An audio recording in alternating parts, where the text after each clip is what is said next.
나는 더 받아야겠구나. 그건 말도 안 돼. 말도 안 되지. 네. 당해봤어.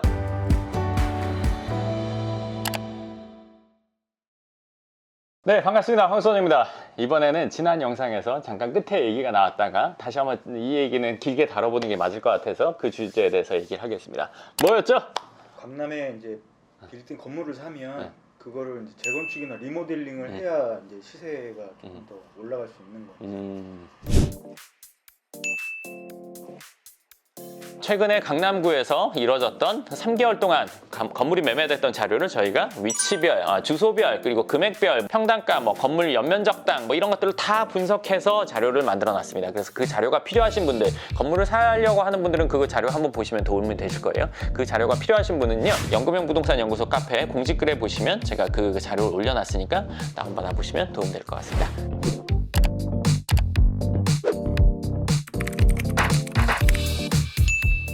자, 리모델링이나 재건축을 해야 이제 가격이 올라가냐, 그리고 그렇게 했을 때 돈을 많이 버냐, 이런 게 궁금하실 거예요. 그거에 대해서 얘기를 해드릴게요. 자, 시세 상승이라고 한다면 시세가 상승해서 이익을 보는 거를 얘기하는데, 여기에는 어떤 행위가 들어가지 않은 걸 얘기해. 자연적인 상승.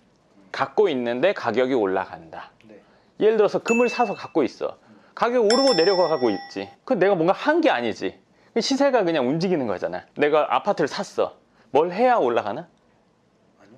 그치. 리모델링 한 집만 가격이 올라가고 안 한 집은 안 올라가고 이런 게 아니잖아. 근데 그 집을 안에 인테리어를 했어. 네. 예를 들면. 그럼 다른 집보다 더 받을 수 있겠지. 근데 인테리어 하는데 1억이 들어갔어. 그럼 1억 더 받는 거는 돈 벌었다고 할 수가 없겠지. 1억을 들어갔는데 3억을 더 받았어. 그럼 돈을 벌었다고 할 수 있겠지. 근데 리모델링에 대해서 제가 잘 얘기해 드릴게요. 이 건물을 내지는 부동산을 더 좋게 만든 대가로 인해서 수익을 받는 거지. 인테리어를 했어. 자기가 5천 들어갔어. 그렇지만 5,500을 받아. 500을 자기가 버는 거지. 이거는 시세 상승과는 관련이 전혀 없어. 리모델링이나 아니면 재건축을 해야지만 건물을 사서 돈을 버냐? 이거는 맞지 않는 말이지. 물론 단기간에 돈을 벌려면 리모델링이나 재건축을 하면 돈을 더 벌 수가 있어. 근데 최근에 온 분들이 이런 얘기를 한 경우들이 있어. 저 건물 작년만 해도 50억이었는데 누가 사서 리모델링해서 80억에 내놨던데요. 금세 30억 거네요. 자, 그러면 리모델링이라는 거가 쉬울까?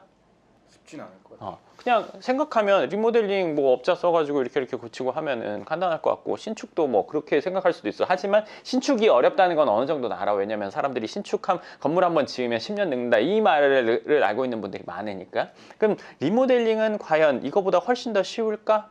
이거는 사실 케바케야. 내가 생각했을 때 리모델링은 적절한 선을 타는 게 아주 중요해. 적절한 선이라는 게 뭐냐면, 예를 들면 그랜저를 사서 타. 그랜저를 사서 타는데 내가 이 차를 튜닝을 하고 싶어. 엔진 튜닝할래, 뭘 튜닝할래, 성능 튜닝 아니면 외관 튜닝 뭔가를 해. 근데 그랜저에 튜닝을 많이 해서 누군가가 튜닝해서 타고 싶은 사람한테 팔면 더 잘 받을 수도 있겠지. 그런 일은 현실에 거의 없지만. 근데 얘를 튜닝하는데 차 바퀴 휠 하나에 1,000만 원짜리 박는 건 말이 돼, 안 돼? 안 되죠. 안 되지. 왜? 이 차값이라는 게 있으니까. 그쵸. 여기다 그만큼 넣는 거는 이건 잘못된 거야. 해봤자 100만 원짜리 박으면 잘 박았겠지. 잘 휠을 썼겠지. 100만 원, 150만 원 한쪽에. 그럼 엄청 비싼 거 쓴겠지, 이 그랜저. 근데 예를 들어서 롤스로이스야. 네. 또 얘기가 다르지. 벤츠야. 그 급에 맞게 튜닝을 해야 되는 거야. 리모델링도 똑같아. 리모델링 한다고 하면 이 선을 근데 이제 차는 급이 있고 금액이 따다다닥 있으니까 사람들이 알 수가 있는데, 건물은 그렇지가 않단 말이야. 이 건물에 요 정도를 들이면 적정하다라는 선이 있어. 내가 건물을 보면 그런 것들이 나는 파악이 된단 말이야.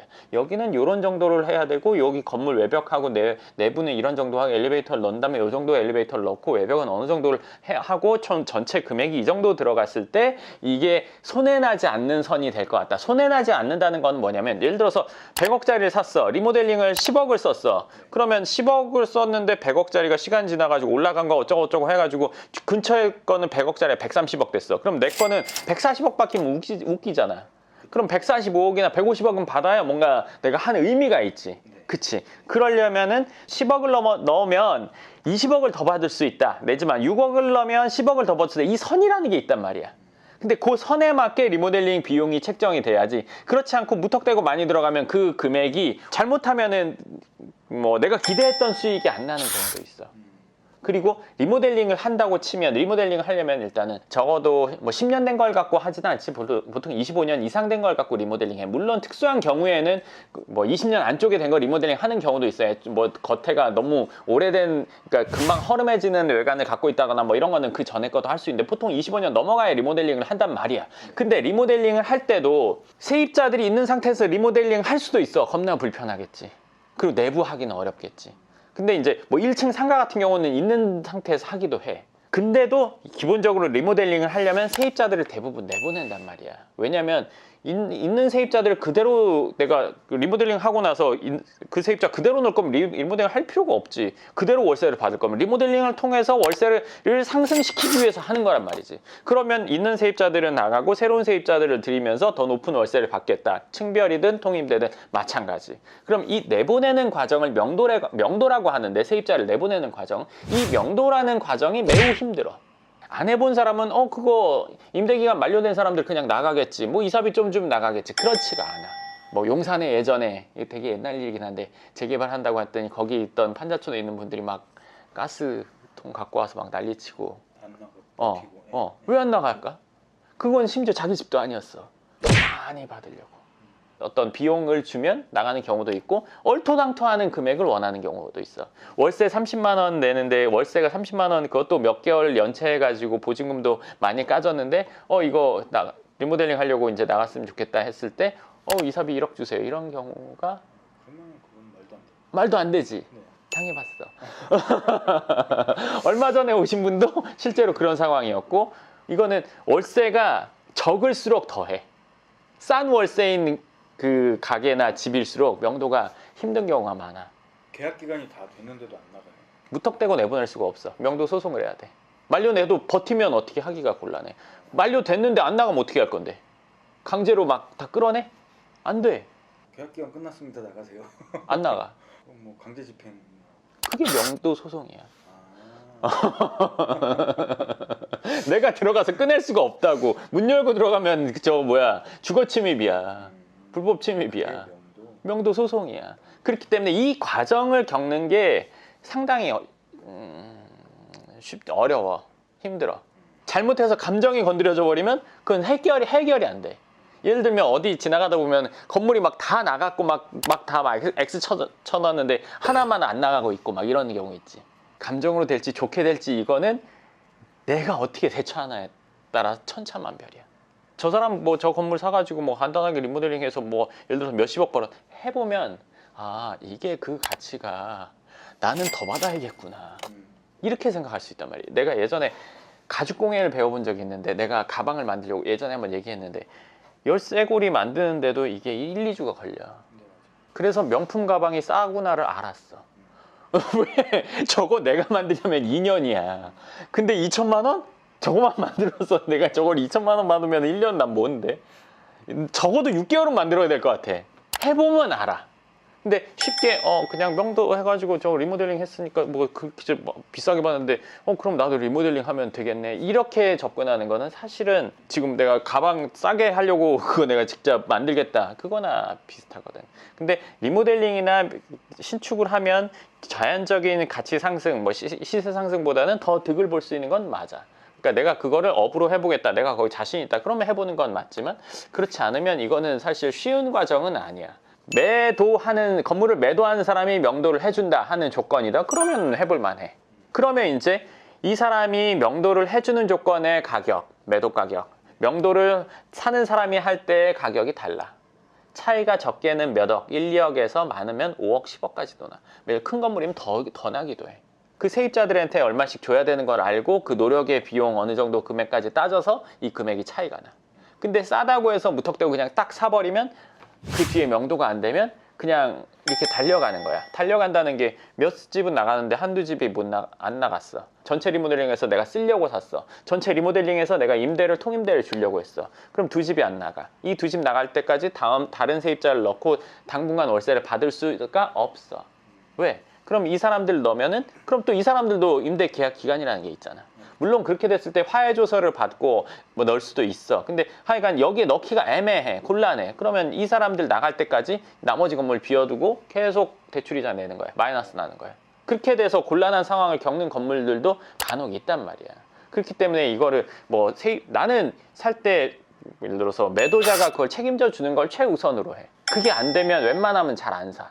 그 와중에 시세 상승 되더라도 내가 계속 손해를 겪고 있으니까.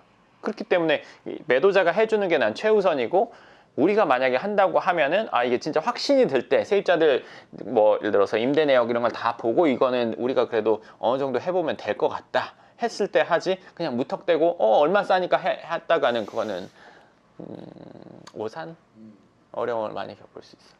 할 수 있는 최적의 조건이라고 하면 하는 게 그럼 좋은 거고. 그럼 근데 이제 요즘에 건물 사는 분들 오는 분들을 보면 이건 리모델링 해야 의미가 있는 건물인데, 리모델링 해도 좋고요, 아니면 어쩔 수 없고요, 뭐 그냥 갖고 갈까요. 근데 이거 리모델링 안 할 거면 안 사야 되는 건물이야.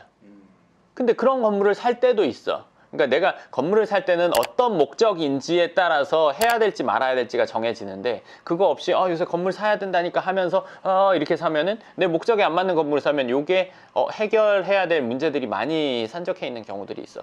알박기라는 게 좀 갑자기 궁금해졌거든요. 그게 이제 알박기를 노려서 되는 경우는 드물어. 내가 생각했을 때 강남에서는 적어도 예를 들어서 한 블럭이 있어. 여기에 노후된 건물이 몇 개가 있어. 그리고 이제 그 건물 한 6개 건물이 있는데 4개 정도를 누군가가 샀어. 그 사람은 4개를 산 이유가 이 블럭 6개를 다 사서 건물을 지으려고 해. 그래서 4개를 산 거야. 예를 들면. 근데 나머지 2개를 사면 이 건물이 전체 블럭이 되니까 규모도 커지고 주차도 편하고 용적률이나 이런 것들 뭐 깎이는 부분도 훨씬 더 유리해서 나머지 2개를 살려고 해. 그러면 이제 한 사람이 팔았어. 그럼 나머지 하나 남은 이 사람은 자기가 알박기를 하려고 한 게 아니라 원래 갖고 있었던 거지. 그럼 이제 이거를 비싸게 팔 수도 있어. 이 상대가 어떤 상황이냐에 따라서, 이거 설계가 어떻게 나오냐에 따라서. 근데 이거는 의도하고 하는 게 아니라 우연찮게 맞는 경우, 예를 들면 삼성타운, 예를 들어 강남역에 대로변에 안과병원이 있단 말이야. 그 건물이 그건 알박기를 하려고 한 건 아닐 텐데, 그 건물을 원래 삼성에서 그까지 사서 지으려고 했는데, 그거 뭐 팔려면은 뭐 몇 배, 뭐 몇십 배를 줘라, 뭐 이런 게 되어서 아예 정확한 건 모르겠어요. 10배인지 몇 배인지는. 그러니까 훨씬 더 많이 준다고 했는데도 안 팔았어. 근데 그건 알박기를 하려고 한 게 아니라 그 사람도 부자인 거야. 그러니까 안 팔아도 돼. 얼마 더 드릴게요, 파세요. 나도 돈은 있을 만큼 있어. 너 부자지만 나도 먹고 사는데 지장 없어. 돈 갖고 그래. 이걸로 시작이 되면은 그거는 끝났다. 좋게 풀리긴 힘들다. 사고 싶은 사람이 그걸 못 사니까 그냥 저거를 알박기 하는구나, 이렇게 표현을. 그치. 근데 이제 그걸 노려서 알박기를 한다? 노려서 알박기를 하려면은 일단 돈이 있어야 돼. 강남에서 하려면 돈이 많아야 돼. 그리고 그거를 소송이든 뭐든 상대방이랑 신경전 할 거를 알고 들어가야 돼. 많은 돈을 갖고 있는 사람이 굳이 그걸 해가지고 상대방이랑 어쩌고 저쩌고 이걸 하려고 굳이 그렇게 들어갈 그게 좀 그럴 것 같아. 오늘 오신 분도 자기가 샀던 집이 근처에 이제 대기업에서 진행하던 건물 끝에 붙어 있어가지고 그거를 자기도 지으려고 설계까지 다 해놨는데, 여기서 와서 이거 예전 일인데 시세 2배 준다고 해서 2배 받고 팔았대. 근데 알박기를 하려고 한 게 아니라 자기는 거기가 그 단독주택을 철거하고 지으려고 이미 건축허가까지 다 낸 상황이었어. 근데 여기서 필요하니까 그냥 2배 받고 판 거야. 퍼즐 이렇게 있는데 하나 빠지면 그 하나가 이 전체 퍼즐이 10만 원짜리라고 하면 요 하나에 10,000원 주고 살 수 있는 문제잖아. 이거 만들면 뭐 100원인데 예를 들면 그거나 비슷하다고 보면 돼. 네, 좋습니다. 오늘은 리모델링에 대해서 이야기를 좀 해봤습니다. 리모델링에 관심 있는 분들 이 이야기를 참고로 해서 한번 건물을 찾아보시면 좋을 것 같습니다. 그럼 여기까지 하겠습니다. 감사합니다.